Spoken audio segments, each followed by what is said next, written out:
नमस्कार दोस्तों, स्वागत है आपका हमारे YouTube चैनल में। दोस्तों, आज आपके लिए लेकर आए हैं जो आरआरबी ग्रुप डी का 2022 में जो भी एग्जाम हुए थे उनके जो क्वेश्चन पूछे गए थे एग्जाम में, शिफ्ट बाय शिफ्ट कौन से शिफ्ट में कौन सा क्वेश्चन पूछा गया था, ये जीके और जीएस के कुछ क्वेश्चन आपके लिए यहाँ पर लेके आए हैं। ठीक है, तो वीडियो के अंत तक देखिएगा, आपको पता चलेगा कि आखिर ग्रुप डी के एग्जाम में किस लेवल से क्वेश्चन आते हैं। ठीक है, तीनों तरह का क्वेश्चन आपको बताएंगे। इजी लेवल का क्वेश्चन स्टार्टिंग में बताएंगे, मॉडरेट लेवल का बताएंगे, उसके बाद आपको हाई लेवल का भी क्वेश्चन बताएंगे। तो वीडियो के अंत तक देखिए, आपको शुरू से लेकर चलते हैं। आप बता दें कि ये जो क्वेश्चन पूछा गया है, ये क्वेश्चन 22 अगस्त 2022 को थर्ड शिफ्ट का सारा क्वेश्चन आज बताएंगे। अप्रॉक्स 10 क्वेश्चन आपको बताएंगे। अगर आपको जवाब पता होगा तो कमेंट कीजिएगा, और नहीं तो उसका जवाब हम बताएंगे और उससे रिलेटेड जो भी क्वेश्चन बनेंगे वो भी आपको बताएंगे। ठीक है, तो आइए शुरू करते हैं। देखिए, बात करते हैं संविधान के किस भाग में निहित अनुच्छेद 12 से 35 मौलिक अधिकारों से संबंधित है। आपका बोल दिया है कि कौन सा ऐसा भाग है जिसमें अनुच्छेद जो 12 से 35 मौलिक अधिकारों से संबंधित है। तो आपको यहाँ पर दो हिंट्स मिलता है कि मौलिक अधिकार किस भाग में है, या जो अनुच्छेद 12 से 35 है वो किस भाग में है। अगर आपको जवाब पता है तो कमेंट कीजिए, और नहीं तो आपको बता रहे हैं पता है तो कमेंट कीजिए। बता दें आपको कि अनुच्छेद 12 से जो 35 है ना, वो आपको भाग 3 में आता है। किस भाग में आता है? वो भाग 3 में आता है। कौन से आरआरबी से क्वेश्चन पूछा गया था ये नहीं बता पा रहा हूं, क्योंकि ये 22 अगस्त को जो भी आरआरबी के, क्योंकि हर आरआरबी का जो एग्जाम हुआ था शिफ्ट बाय शिफ्ट हुआ था, तो 22 अगस्त का जिस आरआरबी का एग्जाम हुआ था वो लोग मैच करेंगे। आप कमेंट कीजिएगा, आपको अगर जवाब नहीं पता तो देख लीजिए। पर भाग 3 है, जो भाग 3 में आपका अनुच्छेद 12 से 35 है, जिसमें मौलिक अधिकार का वर्णन किया गया है, ये क्वेश्चन पूछा था। ठीक है, तो भाग 1 में क्या है?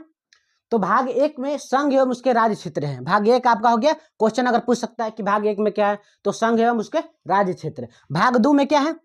भाग 2 में बात करते हैं, तो भाग 2 में आपका नागरिकता का वर्णन किया गया है। भाग 2 में आपका नागरिकता का वर्णन किया गया है। भाग 3 में आप देख लिए मौलिक अधिकार। भाग 4 में क्या हो जाएगा, कमेंट कीजिए।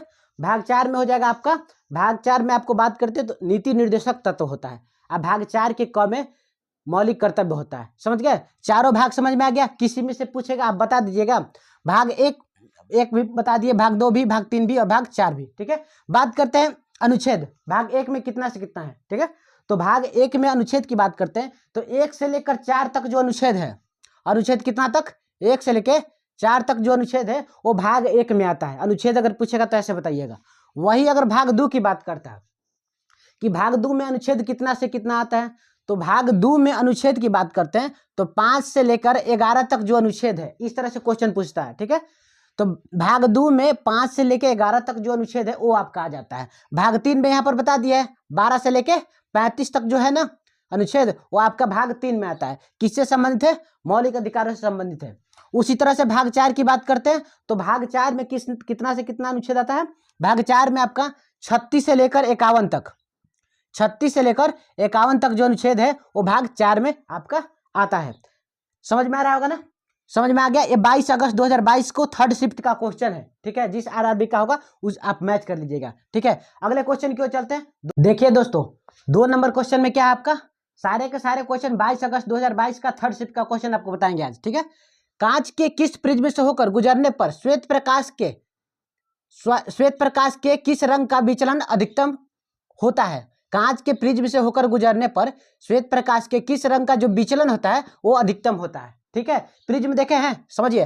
प्रिज्म इस तरह से होता है, आप समझिए, डायग्राम से समझ लीजिए थोड़ा सा। इस तरह से प्रिज्म होता है। ठीक है, ट्रायंगल के आकार का प्रिज्म होता है। यहाँ से अगर श्वेत प्रकाश इधर से प्रकाशित करते हैं, डालते हैं, तो ऐसे करके यहाँ पर 7 रंगों में श्वेत प्रकाश कितने रंगों से मिलकर बना होता है, ये क्वेश्चन पूछता है आपसे। श्वेत प्रकाश 7 रंगों से मिलकर बना होता है। अगर प्रिज्म से होकर गुजारिएगा तो वो 7 रंगों में विभक्त हो जाता है। ठीक है, ऐसे करके 7 रंगों में बट जाता है। तो 7 रंगों में बटा, तो क्वेश्चन में बोल दिया कि सबसे ज्यादा विचलन कौन होता है? विचलन होने का मतलब अपने मार्ग से विचलित होना। ठीक है, आप अपने रास्ते में जा रहे हैं, कोई आपके बीच में बाधा आएगा तो आप विचलित हो जाइएगा। ठीक है, सबसे अधिक कौन विचलित होता है? तो आप कमेंट कीजिए, अगर नहीं पता है तो आपको बता दें। सबसे अधिक विचलित होने वाला रंग कौन सा है? बैगनी सबसे अधिक विचलन होता है।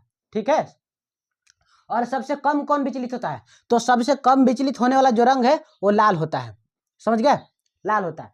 क्वेश्चन इस तरह से पूछता है आपको। क्वेश्चन इस तरह से पूछेगा कि सबसे अधिकतम तरंगदैर्घ्य किस रंग का है? अधिकतम तरंगदैर्घ्य किस रंग का है? तो तरंगदैर्घ्य कहेगा तो लाल रंग का है। बाद बाकी कुछ भी कहेगा, तरंगदैर्घ्य और वेग अधिकतम की बात करेगा तो लाल रंग का, बाद बाकी कुछ भी कहेगा तो बैगनी रंग का। समझ गए? लाल का तरंगदैर्घ्य सबसे अधिकतम होता है, वेग भी अधिकतम होता है। देखिए अभी विचलन की बात की तो विचलन सबसे कम हो गया ना, तो सबसे कम होता है। बाकी बैगनी का सब कुछ अधिक होता है। ठीक है, श्वेत प्रकाश में 7 रंग होते हैं। कौन कौन रंग होते हैं पूछता है आपसे। बैजानी पिनाला करके एक ट्रिक होता है, बैजानी पिनाला। ठीक है, बीच में हरा रंग होता है। देखिए कौन कौन, बैजानी पिनाला आपको 7 रंग बता देता है। ठीक है, बैजानी पिनाला ध्यान से देखिएगा। ठीक है, बैजानी पिनाला, पिनाला ध्यान से देखिएगा। ठीक है, हर एक क्वेश्चन इंपॉर्टेंट आपको बता रहे थे, जो पूछता है वही बता रहे। बै से बैगनी हो गया, जा से जामुनी हो गया, नी से नीला हो गया, ह से हरा, बीच में हरा होता है। इंद्रधनुष के बीच में कौन सा रंग होता है? हरा रंग। ये क्वेश्चन पूछता है।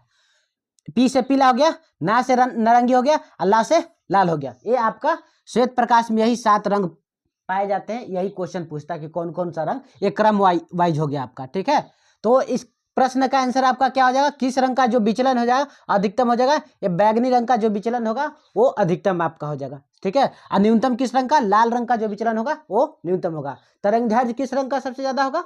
कमेंट कीजिए। लाल रंग का। ठीक है, तरंगदैर्घ्य किस रंग का ज्यादा होगा? लाल रंग का। और तरंगदैर्घ्य सबसे कम होगा बैगनी रंग का। समझ में आ रहा है कि नहीं आ रहा है? समझ में? इसी तरह से क्वेश्चन पूछता है। अगला क्वेश्चन देखिएगा। देखिए अगला कौन सा क्वेश्चन पूछा गया था। ठीक है, ये पूछा, सारे के सारे क्वेश्चन आपको पूछे गए क्वेश्चन बता रहे हैं और उसका विश्लेषण करके आप खुद से बता रहे हैं। देखिए 3 नंबर पे कौन सा क्वेश्चन है आपका? मोनाजाइट अयस्क भारत में इनमें से किस राज्य की रेत में पाया जाता है? ठीक है, सबसे पहले तो आपको पता होना चाहिए जो मोनाजाइट है किसका अयस्क है। ठीक है, तो मोनाजाइट आपका जो अयस्क है वो थोरियम का अयस्क है। ठीक है, मोनाजाइट किसका? थोरियम का अयस्क है। ये क्वेश्चन पूछता है कि मोनाजाइट किसका अयस्क है? थोरियम का। एल्युमिनियम का प्रमुख अयस्क बॉक्साइट, ऐसे पूछता है। लोहा का क्या पूछता है? हेमेटाइट, मैग्नेटाइट, सिडेराइट, ये सब लोहा का अयस्क है। ये सब पूछता है। ठीक है, तो किस राज्य की रेत में पाया जाता है? तो आपको अगर सही आंसर नहीं पता है तो आपको बता रहे हैं ये केरल राज्य में। कौन से राज्य में? केरल राज्य का जो रेत है उसमें आपका मोनाजाइट अयस्क पाया जाता है भारत में। ठीक है, सोना के लिए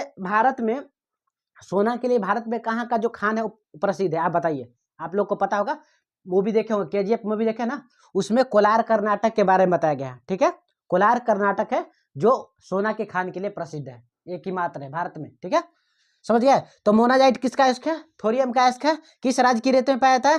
केरल राज्य की रेत में पाया जाता है। समझ गए? अगला क्वेश्चन की ओर चलते हैं। आइएगा, इसका सही आंसर कमेंट कीजिएगा अगर आपको पता है तो। सारे के सारे प्रश्न हैं जो 2022 ग्रुप डी के एग्जाम में पूछे गए हैं। ठीक है, तो ध्यान से देखिएगा। सागा दावा उत्सव इनमें से किस भारतीय राज्य में मनाया जाता है? एक उत्सव है, फेस्टिवल है। ठीक है, सागा दावा किस राज्य में? ऑप्शन नंबर 1 में सिक्किम है, एमपी है, यूपी है, केरल है। सही उत्तर अगर आपको पता है तो कमेंट कीजिए। सागा दावा किस राज्य का उत्सव है? तो आपको बता दें सागा दावा सिक्किम राज्य का एक उत्सव है। समझ गया? सागा दावा कहाँ का? सरहुल। क्वेश्चन पूछता है सरहुल किस राज्य का है? सरहुल झारखंड का है। ठीक है, सरहुल झारखंड के। इस तरह से पूछता है। ओनम किस राज्य का? ओनम किस राज्य का फेस्टिवल है? केरल का। पोंगल किस राज्य का है? तमिलनाडु का। इस तरह से आपका फेस्टिवल से एक क्वेश्चन आता ही आता है। ठीक है, तो इसको समझ गए? सागा दावा किस राज्य का फेस्टिवल है? सिक्किम का प्रसिद्ध फेस्टिवल है। सही उत्तर आपको पता हो गया ना। अगला क्वेश्चन 5 नंबर क्वेश्चन आपका है, श्वसन के दौरान पत्तियों के किस भाग में प्रचुर मात्रा में गैसीय विनिमय होता है?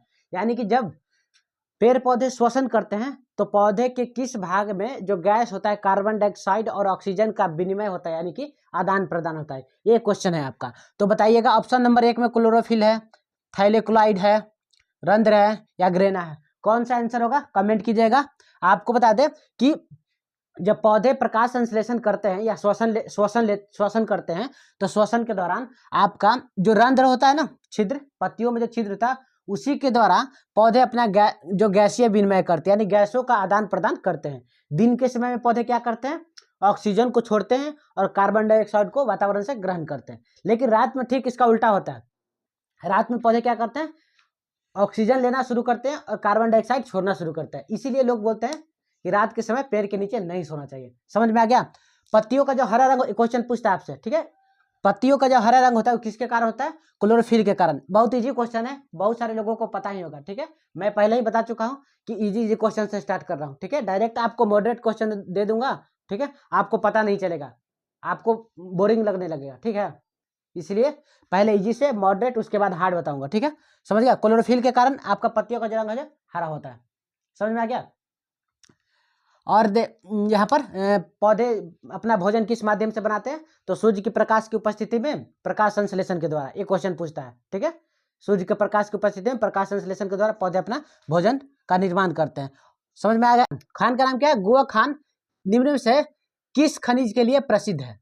झारखंड का जो एक गुआ खान का नाम है, ठीक है, वो किस खनिज के लिए प्रसिद्ध है। जैसे ही आप झारखंड देखिएगा आपके दिमाग में कोयला आएगा, तुरंत मारिएगा, आपका गलती हो जाएगा, एक अंक आपका कट जाएगा, ठीक है।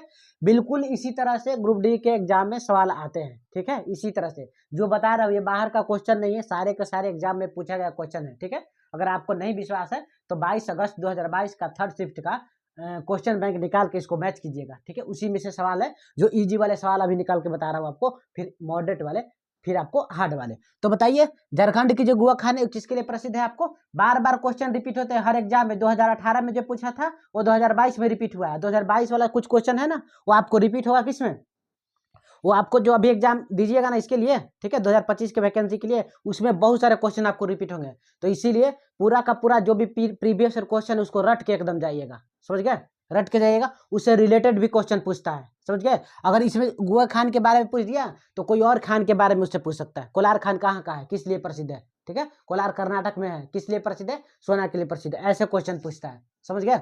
तो गुआ खान किस लिए प्रसिद्ध है, कोयला मारिएगा आपका गलत हो जाएगा। सही आंसर आपका क्या होगा, ये लव ऐश के लिए प्रसिद्ध है, समझ गए। झारखंड में ऐसे कोयला बहुत मात्रा में होता है, लेकिन वहां पर लव ऐश के लिए भी ये गुआ खान प्रसिद्ध है। समझ में आ रहा होगा ना। इस तरह से क्वेश्चन आपका पूछता है। अगला क्वेश्चन देखिए हम, चौरी चौरा कांड किस वर्ष हुआ था, ठीक है। इस क्वेश्चन का जवाब आप दीजिएगा, बहुत सारे लोगों को पता होगा, ठीक है। बहुत सारे लोग जो पढ़ चुके होंगे उनको ये इजी लग रहा होगा, ठीक है। जो नहीं पढ़ेंगे उनके लिए हार्ड ही लगता है, ठीक है। लेकिन कोई बात नहीं, निरंतर प्रयास कीजिए, जिनको हार्ड लग रहा है उनको इजी भी लगेगा आगे चल के, ठीक है। बहुत ही सिंपल सवाल लाए हैं, ठीक है। चौरी चौरा कांड किस वर्ष में हुआ था, तो ऑप्शन नंबर 1 में 1920 है, 1919 है, 1921 है, 1922 है। कमेंट कीजिएगा सही जवाब क्या हो जाएगा। आपको बता दें कि जो चौरी चौरा जो कांड हुआ था वो सन 1922 में आपका हुआ था। कब हुआ था, सन 1922 में। जालियांवाला बाग हत्याकांड पूछता है, ठीक है, सन 13 अप्रैल 1919 को। कब हुआ था जालियांवाला बाग हत्याकांड, अगर पूछ दिया तो सन 13 अप्रैल 1919 को हुआ था, पंजाब के अमृतसर में, समझ गए। अगला कमेंट कीजिएगा इसका अगर जवाब आपको पता है तो। प्रेरित विभवांतर का एसआई मात्रक क्या होता है, प्रेरित विभवांतर का एसआई मात्रक क्या होता है, आपको कमेंट करना है। 1 नंबर ऑप्शन में एम्पियर है, 2 नंबर ऑप्शन में वोल्ट है, तीसरा में वोल्ट है, चौथा में एम्पियर है, ठीक है। तो कमेंट कीजिएगा कौन इसका सही जवाब होगा प्रेरित विभवांतर का। तो विभवांतर बोले या प्रेरित विभवांतर बोले, दोनों का यूनिट होता है एसआई में सेम होता है। विभवांतर का इकाई क्या होता है, कमेंट कीजिए, वोल्ट होता है, ठीक है, वोल्ट होता है। विद्युत धारा का क्वेश्चन पूछता है, विद्युत धारा का तो एम्पियर होता है, समझ गए। विद्युत धारा का एम्पियर हो गया, कार्य एवं ऊर्जा का जूल हो गया, ऐसे करके आपका क्वेश्चन। शक्ति का वाट हो गया, ज्योति तीव्रता का कैंडेला हो गया, ऐसा करके आपका क्वेश्चन पूछता है, ठीक है। तो इससे रिलेटेड जो भी आपका एसआई यूनिट से जो भी रिलेटेड होगा उसको पढ़ के जाइएगा। इसी तरह का सवाल आपका ग्रुप डी में पूछा जाता है। सारे के सारे जो सवाल है ना, ये सारे के सारे सवाल आपका पूछा हुआ है, ठीक है। ऐसा नहीं है कि आपको बस ऐसे ही, ठीक है। अगला सवाल क्या हो जाएगा आपके लिए कि निम्न में से कौन हेक्सेन की समजातीय श्रेणी का अगला सदस्य होगा, ठीक है। हेक्सेन एक ये जो साइंस में होता है ना, ये काउंटिंग होता है इस तरह से। हेक्स मतलब यहाँ पर हेक्स मतलब आपका 6 होता है, ठीक है। तो हेक्सेन का जो हेक्स जैसे 1 2 3 ऐसा काउंट करते हैं ना, तो उसी तरह से साइंस पढ़िएगा, ठीक है। केमिस्ट्री में आपका हेक्स मतलब 6 होता है, ठीक है। तो इसके अगला जो सदस्य होता है समजातीय श्रेणी का अगला सदस्य क्या होगा, उसके बारे में पूछ रहा है। जब पूरा केमिस्ट्री को सीरियली ढंग से पढ़िएगा ना, तभी ये क्वेश्चन समझ में आएगा आपका, ठीक है। अगर आपको जवाब पता चल रहा है तो इसका कमेंट कीजिएगा। बता दें आपको इसका सही आंसर आपका हो जाएगा कि इसका सही आंसर आपको हेप्टीन हो जाएगा। हेप्टीन मतलब 7 होता है, हेप्ट मतलब 7 होता है, हेक्स मतलब 6, हेप्ट मतलब 7, समझ गए। तो इसका सही आंसर क्या हो जाएगा, हेप्टीन हो जाएगा। ये आपका बस आज के लिए सिर्फ इतना ही बताएंगे। 9 क्वेश्चन है, ठीक है, 9 क्वेश्चन ही बताया, 10 क्वेश्चन नहीं बता पाए, ठीक है। देखिए ये क्यों बता रहे हैं आपको, समझ में आ रहा है, इसीलिए बता रहे हैं ताकि देखिए हर साल पिछला जो एग्जाम में पूछ चुका होता है वही क्वेश्चन कुछ कुछ 10% 20% क्वेश्चन ऐसा आता है जो हर साल वो रिपीट करता है। ठीक है, या तो मेरे से यहाँ पर देख लीजिए, पढ़ लीजिए, या नहीं तो आपको लगता है कि नहीं पसंद आ रहा है तो ठीक है, कोई बात नहीं, आपके पास जाइए मार्केट से बुक खरीद के लाइए और बुक से खरीद के लाने के बाद खुद से पढ़िए, लेकिन प्रीवियस ईयर आप जरूर से जरूर पढ़िएगा। ठीक है, आपके लिए बहुत इंपॉर्टेंट होगा, क्योंकि प्रीवियस ईयर से हर साल क्वेश्चन पूछता है। ठीक है, प्रीवियस ईयर से बार बार क्वेश्चन को रिपीट करता है, या तो डायरेक्ट क्वेश्चन को उठा के रख देगा, या तो उसी क्वेश्चन के बेसिस पे आपको दूसरा क्वेश्चन उठा कर देगा, ऐसा करता है रेलवे। समझ में आ गया? इतना ही आपके लिए, आज के लिए इतना ही काफी है। अगले वीडियो में आपको फिर से कुछ और इंपॉर्टेंट क्वेश्चन आपके लिए जो प्रीवियस ईयर में पूछा गया वो लेकर आएंगे। धन्यवाद, मिलते हैं अगले वीडियो में।